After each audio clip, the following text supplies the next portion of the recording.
completed my first challenge of 2026 and I got sent a pattern from a pattern company that I very, very rarely use. Hi there, I'm Christine the Gemini Stitcher and welcome to my sewing space.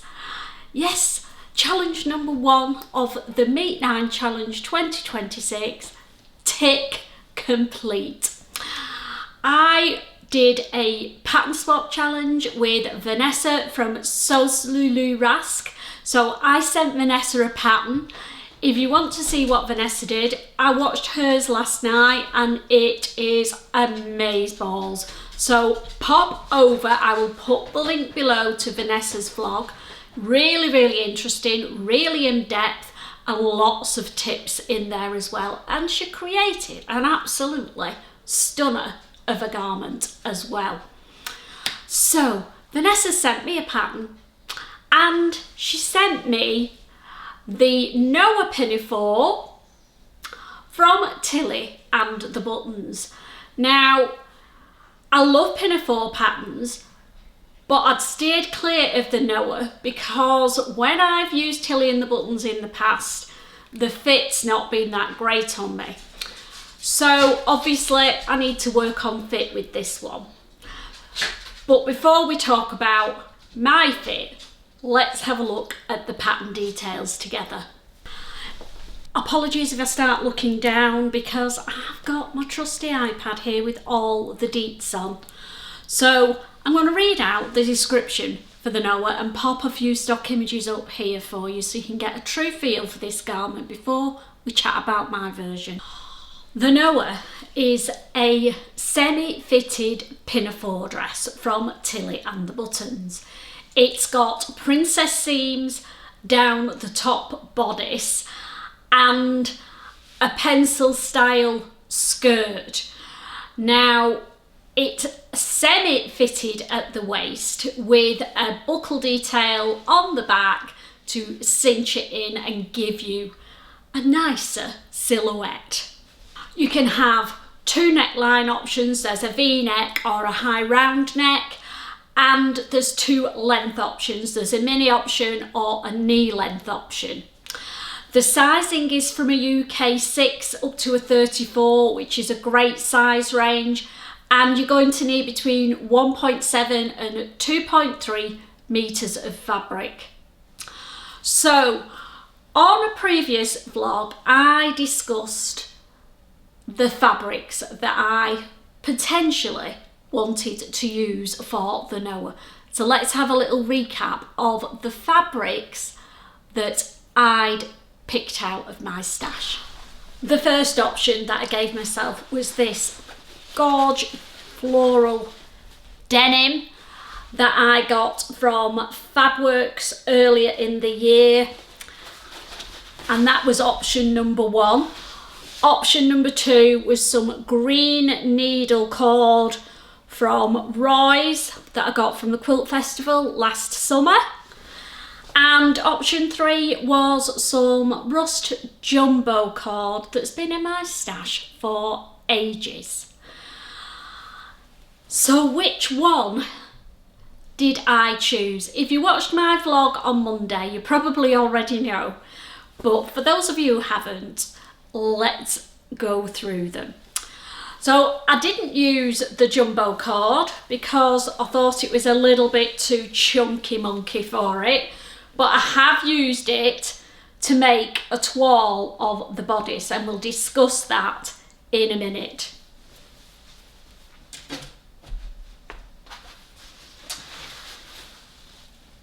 I also haven't used the blue denim floral. I thought at the time it was a little bit stiff, but I have given it another wash with quite a bit of fabric softener in there. Someone suggested that I soaked it in Coca-Cola, but I thought that was a complete waste of Coke, so I didn't do that.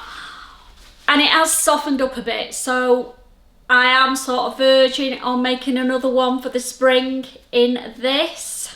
So yes, I used the green needle cord. It's lovely and soft, nice and snuggly without being too heavy, and I thought it was perfect for the Noa.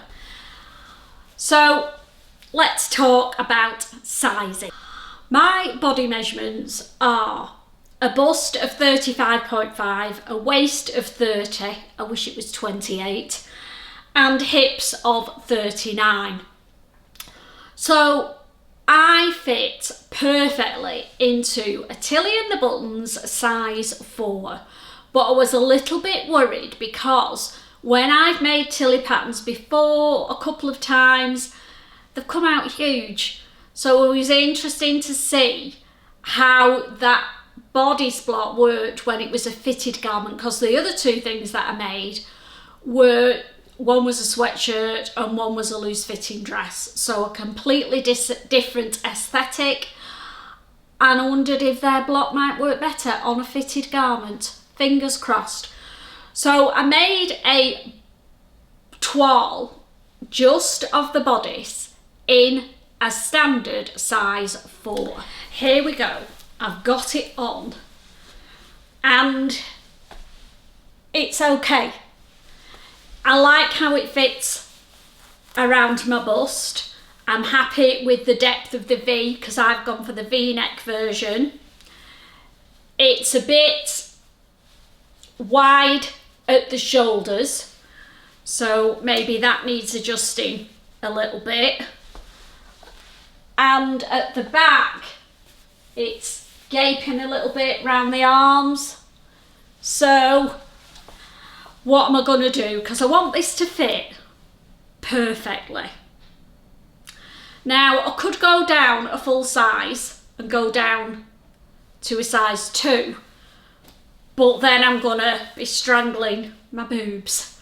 So what I've decided is I'm going to leave the main bodice area from the armholes down as the size 4, because that is the size that I need there. But obviously being narrow shouldered, it's a little bit big around the armholes. So the body, from the armhole down, I'm doing a size 4. Then at the shoulder, I'm going to cut that down to the smallest size to bring it up and help with the gaping under the arms. And that's it. So we'll see how that works. So size 4 in the bodice, size 2, well, size 4 in the bodice, smallest size on the shoulders, and then I might grade under the arms from a 4 under here to a 2 at the top, just to bring it in a bit as well, because I still need to bring these shoulder seams in and up. So smallest size across the top shoulder, size 2 at the top of the armhole, and a size 4 for the rest of the bodice, and the skirt obviously will then be a size 4 as well. And as if by magic, Rita has appeared with the finished garment on. I'll put it on in a minute, but I just want to talk to you about what I've done that's different to the pattern and what I thought of the pattern. So I've teamed it up with my Zamora blouse from Itch to Stitch that I'd already made, and it goes really well with it. It was part of the influence for using the green in the first place. The shoulders, as I said, I've pulled them up and taken them in a bit, and the bodice I've left as and skirt I've left as the size 4. The zip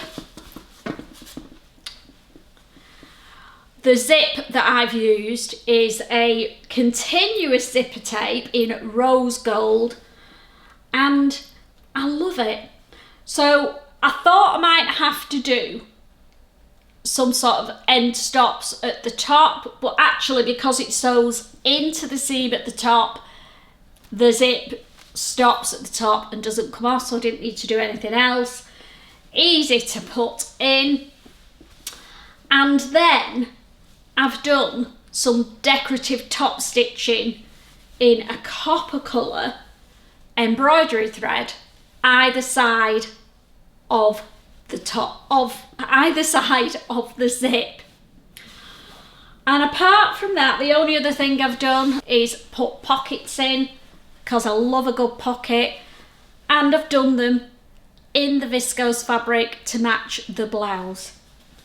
So I've just put simple inseam pockets in there. Now I did think I wanted to put like a slanted pocket feature on the front, but it's actually where the bodice finishes is actually quite high up on the Noa Pinafore, and that's the style. But maybe if I make another one, I might drop the bodice down a little bit and then I can put some fancy pockets in the front, maybe. So the only other feature of the Noa Pinafore is that it's got this buckle on the back that you can use to cinch in, because don't forget, it's going to give the illusion of being a fitted pinafore, but it's not, because even undoing that zip on the front, you've still got to get that waist element past your boobs. And if you're boobalicious like me, you know, you can't have that waist too fitted. So from that point of view, it was a great option for me. And it's ended up being quite a good fit, and I'm really pleased with it. So let's go and put the Noa on, and then we'll have a chat about, am I going to make it again? What fabric would I make it in? And have a look at how I'm going to style it. So let's do a quick change. What do you think? I look a bit suited and booted in it, don't I, with this blouse on? I do love it. I love the fit of the bodice, doing the size 4 to a 0 and then a 2 in the arm side. That's really worked well for me. So if you're narrow shouldered and a bit on the short side as well, that might work for you. Cut the shoulders out a couple of sizes smaller than what you're doing, and then go down at least one size at the shoulder and grade it out. That's how I've done it, and it's worked really well for me. I'll just show you the back. Really pleased with the fit.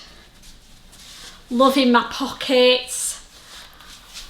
Loving my little detail down the zip, although you can't see it with this blouse. But you know, with a different top on, you'll see the zip detail, and it'll help it to stand out more. So what would I do different with the Noa Pinafore? Now that I've got the sizing right, I can focus on other features. So I have put inseam pockets in this, but I fancy dropping that high waistline down a little bit, so by probably a good 3 inches, and then I can put some pockets, some slant pockets in, like a jeans style, and have those as a feature on the front. So I'm thinking I want to now make this in denim, and you've got me. I want to make it in my floral denim for sure. I love the V-neck version. Don't think the round neck version will suit me, so possibly not do the round neck. And I'm going to copy Vanessa. She has made the dress pattern that I sent her, and she's done a lot of top stitching on it. So denim, top stitching, and slant pockets on the front and lower the bodice, and see how that looks. I will do a toile because I'm not 100% it's going to work with that bodice. It's just under your bust here, so if I drop it by that much, it might spoil the aesthetic of the pinafore. So before I cut into my beautiful floral denim, I have got some cheaper denim from Abercarn's in the bins, so I will cut the bodice out of some of that and see how it looks lower down. Might not work. If it doesn't, I'm still going to do it in denim, in this denim, and we'll just put inseam pockets in again like I have done with this one. So with the blouse, this is quite suited and booted or a smart look. But I want to get my bang for my buck out of this pinafore now that I've mastered the Tilly pattern. So I want to make a different top to go underneath this as well. I want to make a jersey top and possibly one that's got a collar on with it being a V-neck just to finish it off at the top. And I have got one in my pattern stash, can't remember the name of it, I'll pop it below, and an image up here so you know what I'm talking about. It is a dress and a top pattern, so I want to make one of those. And I've got a couple of fabrics potentially to do it in. So I've got this green and cream olive jersey stripe that I got from Jenny Stitches. So that underneath there with a collar on, make it a bit more spring-like, and I think I want 3/4 sleeves on it, possibly, maybe short sleeves if I'm going to go. With it being cold, I'm not sure I'll wear it full on in the summer months.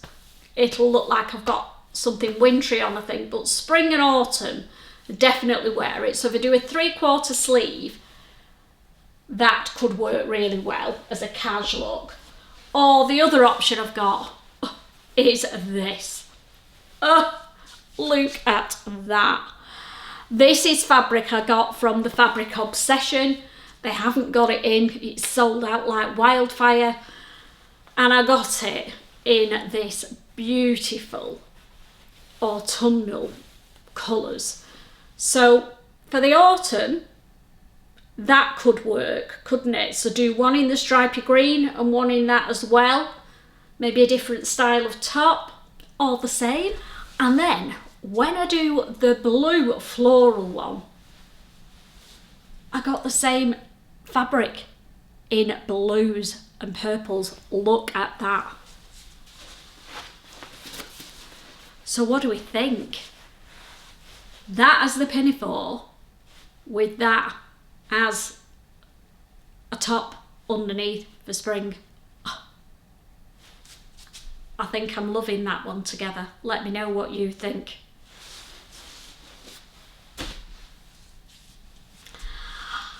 So there we go. All done. Loving the Noa Pinafore. Let me know what you think. Let me know if you've made it. Did you have to do a toile or did it fit you straight out of the packet? If you fancy making the Noa, you've not made it yet, as I made mine, I wrote down some tips and tricks that I'd like to share with you that really helped me when I was doing my Noa journey.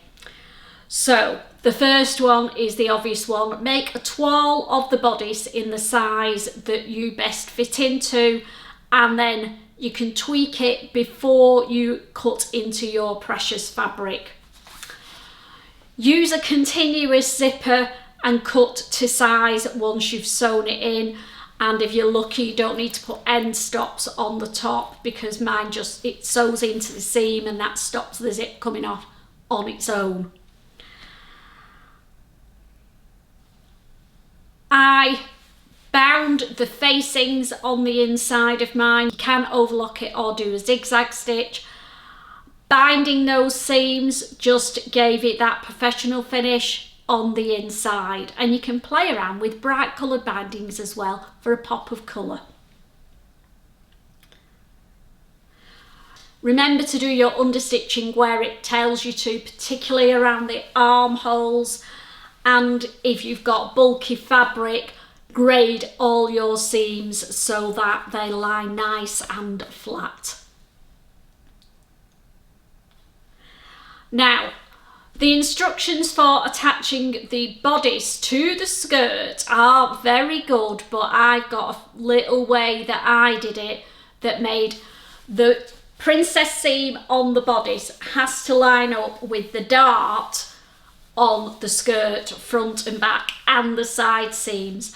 And when you're sewing something together in the round, and it's a long sew all the way round, things can shift. No matter how many pins you put in, chances are one of those seams is gonna come out of line. So to stop that from happening, here's what I did. When attaching the bodice to the skirt, line up the darts and with the princess seams and the side seams with each other, and pin those points in place first. Then go to your sewing machine and just sew an inch, so 2 inches in total, an inch either side of where you've put that pin, and sew those points in place all the way around individually first. Then go back and sew all the way round. And by doing it that way, fingers crossed, all your seams will line up perfectly. And I was really pleased with that. Mine really did line up. And then the last comment I want to make is an obvious one. It gives you the option of putting the back tabs in and the belt slider. I would definitely say put that in. It helps to cinch in the waist and gives you a much better looking silhouette, particularly if you've got decent sized boobs like me, because your waist is going to be dictated by the size of your bust to an extent. You've got to get the thing, although it's got the zip on the front that opens up, you've still got to get that waist area past your boobs, if you know what I mean. So having that tab to cinch in at the waist really finishes the garment off as well. There we go then. Challenge 1, all completed. Am I going to make the Noa again? Well, I think you know the answer to that one, and it's a resounding yes. I am going to make one in the floral denim fabric and make the top for underneath it, and I want to make some more springified tops to go under this green one so that I get some wear out of it most of the year. Obviously, if it's 90 degrees in the shade, I'm not going to be wearing a cord pinafore, am I? But I'm hoping to get lots of wear out of this. It's really comfortable, loving the fit. Thank you to Vanessa for pushing me out of my comfort zone and making me try another Tilly and the Buttons pattern. The bodice block from Tilly doesn't fit me straight out of the box or packet. I get that. But with a little bit of tweaking, you can get a really nice finish. I think the only other reason that I don't gravitate towards Tilly patterns is the photos and the images and the fabrics that they use can be quite frumpy, if I'm honest, for me. But I would encourage you to try the Noa Pinafore if you're looking for a pinafore dress. It's semi-fitted. Not sure how you'd get on if you needed to do a bust adjustment, because it only comes in a B cup, which is another negative for it. But as far as looking at the pattern and will it suit you, look at the line drawings. That's what I tell everybody else, and I need to do it more myself rather than the pretty pictures. Go off the line drawings, think about the style, will it suit you, and do a toile of the bodice on this one for sure, and you will get a brilliant fit. So thanks for watching. Thanks again to Vanessa for taking part in this challenge. As I said at the beginning of the vlog, Vanessa's is out now, and I will pop the link for hers below. So go and give Vanessa's a watch. Her vlog on her garment was absolutely brilliant. Lots of detail, and it's one of my favourite dress patterns. So go over and see if Vanessa loves it as much as I do. Take care, happy sewing, and I will see you all on Monday for more makes and plans. Bye!